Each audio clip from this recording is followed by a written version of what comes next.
e depois pelos 12. Depois foi visto uma vez por mais de 500 irmãos, dos quais vive ainda a maior parte, mas alguns já dormem também. Depois foi visto por Tiago, depois por todos os apóstolos, e por derradeiro de todos me apareceu também a mim, como a um abortivo, porque eu sou o menor dos apóstolos, que não sou digno de ser chamado apóstolo, pois que persegui a igreja de Deus. Mas pela graça de Deus sou o que sou, e a sua graça para comigo não foi vã. Antes trabalhei muito mais do que todos eles, todavia, não eu, graça de Deus que está comigo. Querido, neste culto minimênico, nesse culto memorável, em que estamos trazendo a memória, a morte e a ressurreição do Cristo, eu quero voltar a 1 Coríntios, capítulo de número 15.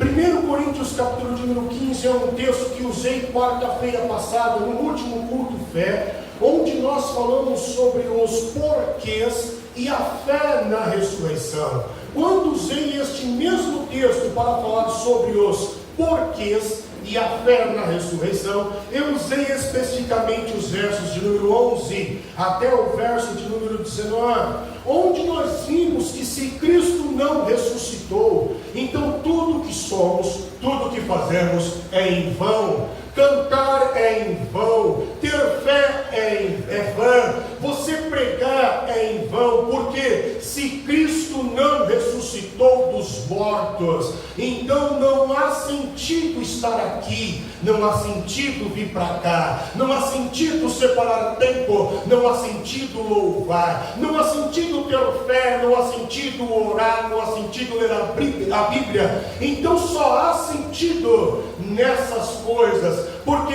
Cristo ressuscitou. Se Cristo não tivesse ressuscitado, nada disso faria no menor sentido. Entretanto, volto eu agora para 1 Coríntios, capítulo de número 15, e agora quero refletir um pouco sobre os versos de número 1 até o verso de número 10, que nós acabamos de ler, para aprender com Paulo um pouco mais sobre a graça de Deus. O capítulo de número 15 de Corinto está inserido em uma carta que faz parte de uma cidade grega. E quando olhamos para a Grécia Antiga, para a filosofia da Grécia Antiga, eles não acreditavam na ressurreição dos mortos. Por isso Paulo, quando prega aos gregos, por isso Paulo, quando escreve aos gregos, por isso Paulo, quando funda uma igreja que era grega, Paulo tem que ter cuidado, Paulo tem que ser minucioso, Paulo tem que ser detalhista, para poder falar sobre as coisas que fazem parte do Evangelho do Reino de Deus para a edificação daquela igreja. Então Paulo inicia no verso de número 1 e no verso de número 2 com algumas estratégias, e a primeira estratégia está no verso de número 1 e verso de número 2 de 1 Coríntios 15, onde Paulo diz: também vos notifico, irmãos, o Evangelho que já vos tenho anunciado, o qual também recebestes, no qual também permaneceis, pelo qual também sois salvos, se o retiverdes tal, como vou-lo tenho anunciado, se não é que crestes em vão. O que é que Paulo então está dizendo a esta igreja? Como ele inicia a sua estratégia de edificação, de permanência das bases do Evangelho, uma igreja grega? Paulo está falando o seguinte: se você resolveu aderir ao Evangelho como estilo de vida, como modo de vida, como parâmetro de vida, como peregrinação de fé, o mínimo que você possa fazer é justamente acreditar no que ele prega e no que nele há. E o que nele há, uma das partes que nele há, é a ressurreição dos mortos. Então a primeira estratégia que Paulo diz é a aceitação e concordância. Ora, se tu vem para um lugar como esse, e você ouve as mensagens pregadas na quarta-feira no culto fé, nos sábados no culto Rockets, ou Legacy, ou Shine, ou Máximos, ou até mesmo no domingo de manhã e no domingo à noite, e ainda não crê em alguma das bases do Evangelho, então alguma coisa está em dissonância, alguma coisa está em desacordo. Então, se você aceita o Evangelho como base da tua vida, como parâmetro, como modelo que vai reger a tua vida, o mínimo é acreditar no que ele prega. Segundo a estratégia, Paulo usa o verso 3 e o verso 4 de Corinto, e Paulo diz: porque primeiramente vos entreguei o que também recebi, que Cristo morreu por nossos pecados, segundo as Escrituras, e que foi sepultado, e que ressuscitou ao terceiro dia, segundo as Escrituras, segundo a estratégia. Paulo faz a apelação à tradição, e a tradição no mundo helenístico, a tradição no mundo judaico, era algo que pesava. Paulo está querendo dizer para essa igreja: eu não estou trazendo para você uma ideia minha, eu não tive um sonho simplesmente quando dormi, depois que comi uma pizza de 4 queijos, uma feijoada à noite, eu não tive um sonho de barriga cheia e resolvi trazer isso para vocês aqui agora. Não é algo que eu formulei, não é algo que eu criei, não é algo que veio de mim. Eu estou falando para você daquilo que está escrito nas Escrituras, do que se cumpriu em nosso tempo. Tradição. A tradição diz respeito à história, história diz respeito a fatos. O que eu estou falando com você são fatos comprobatórios, são fatos que aconteceram, é história, é fato, é verdade, é verídico, não é da minha imaginação. Terceira estratégia de Paulo para poder começar a edificar aquela igreja e falar da ressurreição. Estão nos versos de número 5 até o verso de número 7. Paulo diz: e que foi visto por Cefas, e depois pelos 12. Depois foi visto uma vez por mais de 500 irmãos, dos quais vive ainda a maior parte, mas alguns já dormem também. Depois foi visto por Tiago, depois por todos os apóstolos. Então perceba, agora a estratégia de Paulo é apelar à testemunha ocular. O que eu estou falando tem tradição, o que eu estou falando tem testemunha para comprovar. O que eu falei, alguns já estão vivos. Começou desta ordem cronológica, e Paulo se inclui neste grupo de testemunhas ocular, porque Paulo, no caminho para Damasco, ele também vê o Cristo ressurreto, e no verso de número 8, Paulo se coloca como sendo o último que viu Jesus ressurreto, e ele diz no verso 8: e por derradeiro de todos me apareceu também a mim como um abortivo. Aqui eu fico pensando no Paulo, como ele está escrevendo, como o nosso pastor Alexandre começou a representar, ali compenetrado no seu íntimo, escrevendo, amando aquela igreja, levando conhecimento para aquela igreja, trazendo algo de si, trazendo algo de Deus. Ele coloca ali com amor aquela igreja, com dedicação. E quem sabe quando Paulo diz no verso de número 8: eu também sou testemunha ocular, eu sou o derradeiro, um dos últimos que viu Jesus nessa trajetória cronológica. Quem sabe Paulo aqui, ele lembra do caminho para Damasco e lembra da sua experiência. E quando nós falamos de ver a Cristo, irmãos, e quando nós citamos o versículo que todo olho verá, e que todo o joelho se dobrará, e que toda a língua confessará, isso não é uma imposição. Ninguém será obrigado a declarar Cristo como Senhor.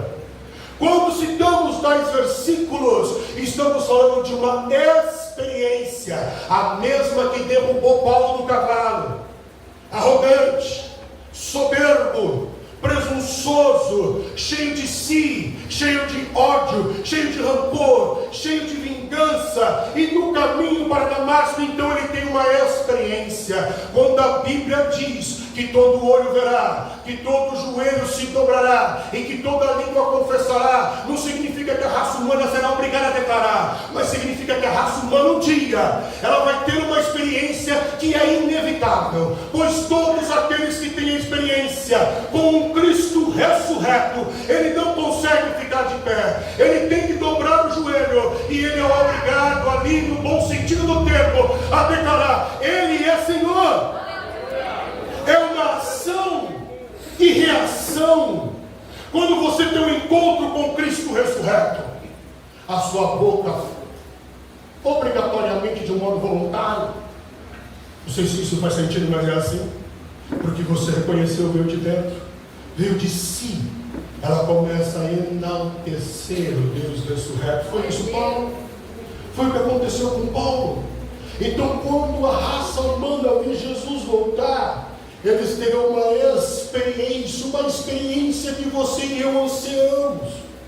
Oramos por aquela pessoa que um dia possa aceitar Jesus, se converter dos seus maus caminhos, sair deste mundo difícil de drogas e tantas outras coisas, e você e eu não vemos esperança, mas um dia, quando esse Cristo voltar, essa pessoa vai ter essa experiência e vai se encontrar com um Cristo cheio de glória, um Cristo ressurreto. E Paulo teve essa experiência, mas essa experiência de Paulo é uma experiência que carrega consigo um fardo, carrega consigo um peso de culpa. E por que carrega consigo um peso? Então, quando Paulo ele puxa à memória o seu caminho para Damasco e a sua experiência de conversão, acredito que Paulo também está encharcado de fardo, está encharcado ali de culpa, e Paulo então está encharcado de arrependimento, porque Paulo ele perseguiu a igreja. Paulo separou famílias, Paulo deixou filhos órfãos, mulheres viúvas. Paulo foi cúmplice da morte de muitos cristãos. Então, quando Paulo ele lembra da sua experiência de arrependimento e conversão, esse Paulo sim tem temor, esse Paulo sim tem culpa, tem arrependimento, mas também ele tem um senso de humildade, porque no verso de número 9 de 1 Coríntios 15, Paulo diz assim: porque eu sou o menor dos apóstolos, eu não sou digno de ser chamado assim, pois eu persegui a igreja de Deus. Percebe, quem sabe, aqui eu estou conjecturando, quem sabe Paulo aqui nesse momento está com os olhos lacrimejando, lembrando do seu passado de dor, lembrando do seu passado quando ele não havia conhecido Cristo e as coisas erradas, a culpa o acusando, a consciência pesando. Então Paulo diz: eu não sou digno de estar no meio dos apóstolos, eu não sou digno de estar no meio da igreja da comunidade dos santos, eu não sou digno, eu sou o menor, mas ele apareceu para mim também, eu também sou uma testemunha ocular. E por quê? Que está repleto de arrependimento e de humildade. Por causa da última expressão usada por Paulo no verso de número 8, onde ele diz assim, a última expressão, como a um abortivo. Por isso que sempre orienta essa igreja: não leia a Bíblia, medita na Bíblia. A Bíblia não foi feita para ser lida, ela foi feita para ser meditada. Pois todas as vezes que nós lemos a Bíblia, muita coisa passa desapercebido.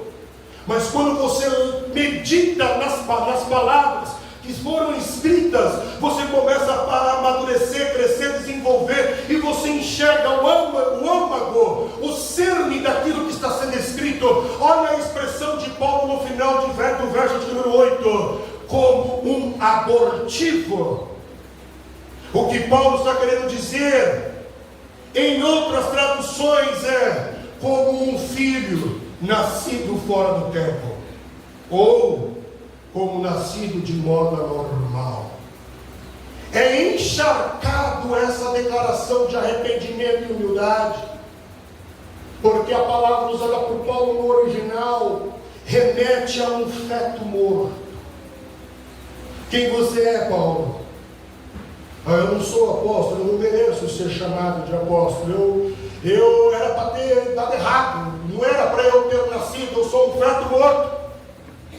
O que você é, Paulo? A palavra usada por Paulo no original remete a anomalia. O que Paulo está querendo dizer é o seguinte: eu sou um improvável, eu não teria a capacidade de estar aqui, não era para eu estar aqui, não era para eu fazer parte desse rol de membresia, não era para eu ser lavado, não era para eu ser remido, não era para eu fazer parte desse grupo.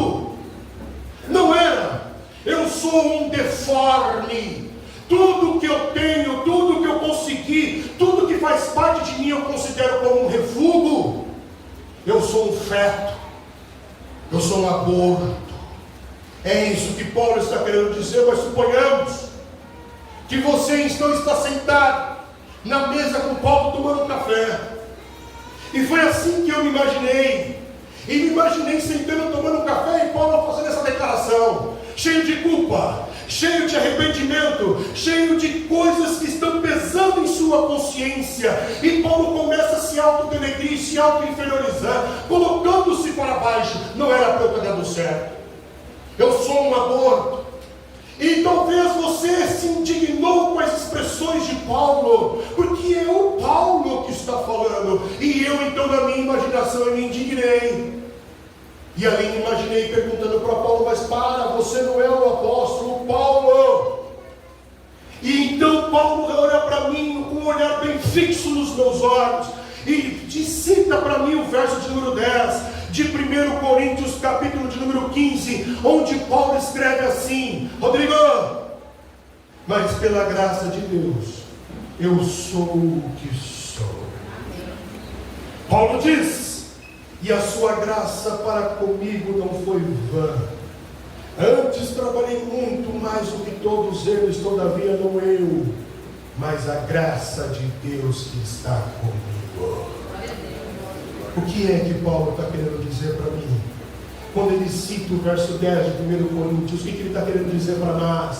Paulo está dizendo: se eu sou alguma coisa, eu sou o que sou por causa da graça de Deus. Se eu tenho alguma coisa, eu tenho o que tenho por causa da graça de Deus. Se eu estou vivo, é por causa da graça de Deus. Se eu sou lavado, se eu sou remido, se eu sou regenerado, se o meu nome está no livro da vida, é por causa da graça de Deus. Se eu fundei igrejas, se eu trabalhei para a edificação de igrejas, se eu escrevi cartas, é por causa da graça de Deus. Se eu trabalho, se eu sirvo, se eu tenho amor por alguém, é por causa da graça de Deus. Se cheguei onde cheguei, é por causa da graça de Deus. Se trabalhei mais que os outros, é por causa da graça de Deus. Não há nada de bom em mim. É o que Paulo está dizendo. Não há nada de bom em mim. Eu só cheguei onde cheguei e sou o que sou pela graça de Deus. Não é mérito. Não é mérito. Nós temos, infelizmente, uma doutrina satânica dentro da igreja, achando que nós temos mérito de alguma coisa. Não vivemos de mérito, não somos merecedores de nada. E se merecedores fôssemos, merecíamos a morte e o inferno. Se fôssemos merecedores de alguma coisa, merecíamos a morte e o inferno. Entretanto, Deus resolveu nos dar a sua graça. É totalmente diferente de mérito.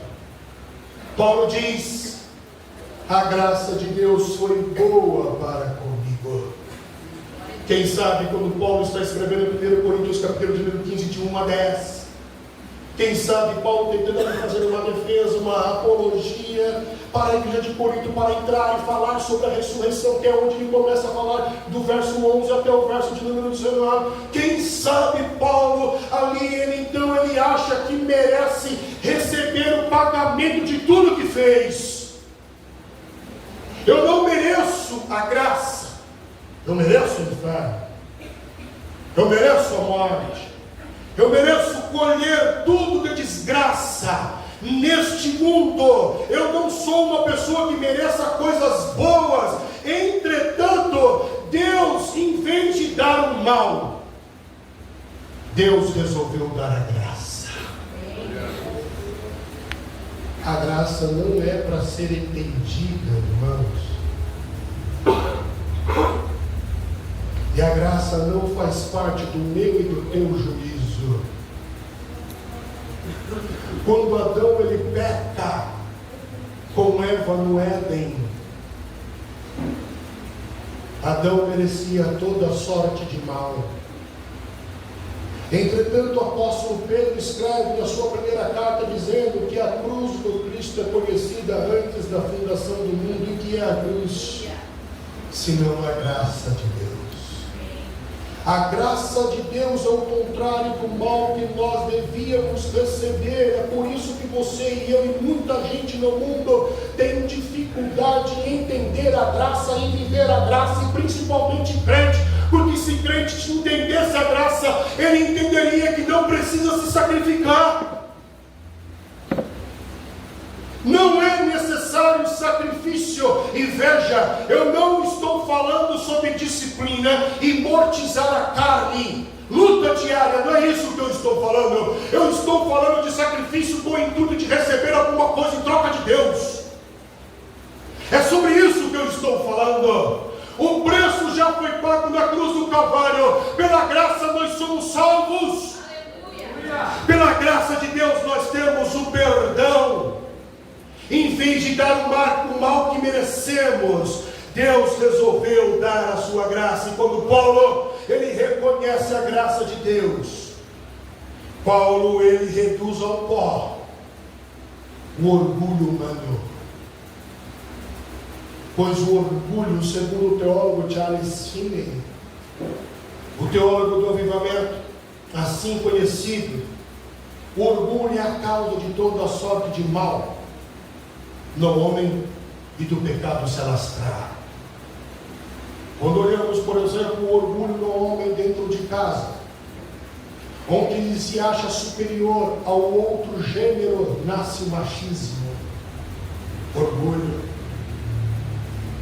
Quando olhamos para uma raça que se acha superior a outra, a raça ariana, fascismo, nazismo. Quando uma raça se acha superior a outra, em detrimento da outra, orgulho racial, nasce a xenofobia, nasce o racismo. Orgulho é a causa primária de toda sorte de mal. Então, quando Paulo ele diz que ele é o que é pela graça de Deus, ele está reduzindo ao pó o orgulho. E quando Paulo ele fala da graça de Deus sobre a vida dele, que ele é o que é, que trabalhou muito mais do que outros pela graça, irmãos, Paulo não está falando de sucesso. Eu te lanço uma pergunta: como é que podemos medir o sucesso de um pastor? Porque é a nossa realidade contemporânea. Quanto mais like, quanto mais curtida, quanto mais assistido, quanto mais na mídia, esse pastor é um pastor de sucesso. É assim, com dados estatísticos, que nós vamos medir o sucesso de alguém. Paulo diz: não é pelo número de igrejas, não. Que eu fundei, não é pelo número de cartas, não é pelo número de likes, não, de curtida, não, de repostagem, não, que eu tenho sucesso se sou alguém, se cheguei em algum lugar. É porque a graça de Deus foi bondosa para comigo. E quando falamos de graça nesse sentido, é aquele homem que vivia no bar, deixava a família, agressivo, violento, mas a graça o alcançou. Hoje ele é amoroso. Isso é sucesso. Isso é prosperidade. Um homem machista, violento, agressivo, agora é amoroso, carinhoso. Ele é um homem de casa, é um homem do lar. A mulher também, o contrário também é verdadeiro. Um filho malcriado, um filho nas drogas, e agora é transformado, como escreveu Paulo: se roubava, não rouba mais, se prostituía, não se prostitui mais. E por que abandona o mau caminho? Por causa da graça de Deus transformadora. Só a graça pode transformar. Só a graça pode mudar. E o que é a graça? A graça é a porta aberta para a reconciliação. A graça são as segundas oportunidades dadas a nós. A graça é a esperança para o caído. A graça é a força para o cansado. A graça é o renovo para o desesperançado. A graça é a riqueza para o empobrecido. A graça é a balança que iguala a todos. Porque Paulo escreve em Romanos que todos pecaram e destituídos estão da glória de Deus, e isso é novo. Isso é revolucionário. Quando Paulo escreve o que escreve, ele traz algo que nenhuma religião até então e depois nunca falou. O Evangelho é o único que equipara, iguala a raça humana. Toda e qualquer ideologia, filosofia faz distinção e segregação. O Evangelho não. Todos pecaram, não importa a classe social, a altura, o credo, a religião, o tempo que viveu, a cultura, o país que nasceu, não importa. Todos pecaram e destituídos e estão da glória de Deus. E se porventura todos estão no mesmo nível do mal, a graça também abarca a todos no mesmo nível para o bem. A graça nivela. A graça é a solução para uma raça caída. E entenda uma coisa, irmãos, presta atenção numa coisa: só um Deus que Ele cria algo à sua imagem e semelhança, sabendo que essa imagem e semelhança vai pular para fora dele. Entretanto, só um Deus que cria um personagem desta forma e o mantém vivo. Mesmo sabendo que ele vai pintar, que ele vai bordar, que ele vai aprontar, que ele não vai querer Deus, que ele vai cuspir na cara de Deus, que vai viver do jeito que ele quiser, ainda esse Deus mantém esta alma viva. Por isso que é incabível nos meus pensamentos pensar por que é que tanto cristão tem ódio no coração, tem que morrer mesmo. Usam ditados populares. Fulano bom é fulano morto.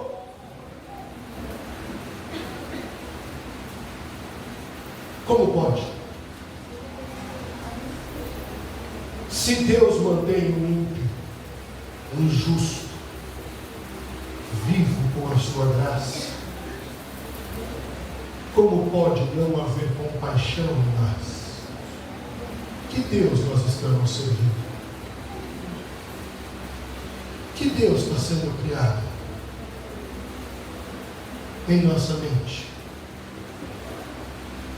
Que Deus nós estamos alimentando? Que exemplo nós estamos fazendo? Estamos seguindo? Quem é o teu Deus? Ele faz o sol nascer sobre justos e injustos. Isso é graça. Ele faz a chuva descer sobre justos e injustos. Isso é graça. Quem sou eu para falar quem deve morrer? Quem sou eu para falar quem é que vai para o inferno? Quem sou eu para falar quem sou eu? Entenda uma coisa: a graça é algo que vem de Deus, não é nossa. Ele resolveu criar, Ele sustenta, Ele criou o plano para resgate, é Ele que leva para Jesus, é Ele que convence do pecado, é Ele, a graça é o plano dele. Então, pastor, como é que eu venço a mim mesmo? Como é que eu venço os meus vícios? Como é que eu venço aquela falha que ainda tenho? Como? Pela graça de Deus, irmãos. Não é somente esforço nosso, porque o nosso esforço é dar murro em ponta de faca. Você vai se decepcionar com você mesmo. A nossa oração tem que ser assim: Deus, eu ainda tenho falhas nesta área, eu ainda sou débil, vulnerável, fragilizado, eu cedo a esta tentação. Pela tua graça, me fortaleça onde eu sou fraco. Quem nos fortalece é a graça de Deus. A graça de Deus É o plano de Deus de trazer a vida. A graça de Deus transforma aqueles que não são em pregadores, lavados e remidos, em cantores. Ele transforma em missionários, em nomes para revolucionar este mundo. Oxalá que você e eu comecemos a viver a graça. E oxalá que você e eu possamos nos achegar a Deus somente mediante a graça. Pois qualquer subterfúgio que você possa usar para tentar se achegar a Deus não é graça, é religião. Nós não nos achegamos a Deus por religiosidades cerimoniais, ritos e sacrifícios. Nos achegamos a Deus inteiramente, 100% por favor dele. Só por favor dele. Aprove a Ele nos salvar. E só assim eu me achego a Ele. Que a graça te alcance, mude tua concepção, tire as escamas dos teus olhos, te liberte da religiosidade, te fortaleça quando você lutar contra o pecado, te fortaleça das suas fragilidades. Que a graça do Senhor seja a sua base, que a graça do Senhor seja a sua estrada, que a graça do Senhor seja o teu caminho, que a graça do Senhor seja a luz na estrada, que a graça do Senhor seja a tua força, a tua unção, que a graça do Senhor seja a autoridade sobre a tua vida, e que quando olharem para você não venham os likes, as curtidas, não venham influência, porque Jesus não me parece um coach. Jesus não me parece um coach. Quando ele dá o seu discurso, o discurso de Jesus é muito diferente, ao meu ver, do que o de um coach. Você quer ser grande no reino dos céus? Seja menor. Me parece bem diferente do que um coach. Você quer receber? Então dá. Se te obrigar a caminhar uma milha, caminhe duas. Se te tirarem a túnica, leva também a capa. Dá. Seja generoso. Esses discursos do Cristo me parecem muito diferentes de um coach. O que diz? O que vocês ouviram? Olho por olho, dente por dente. Eu, porém, vos digo: amai os vossos inimigos. Graça. Deus os abençoe.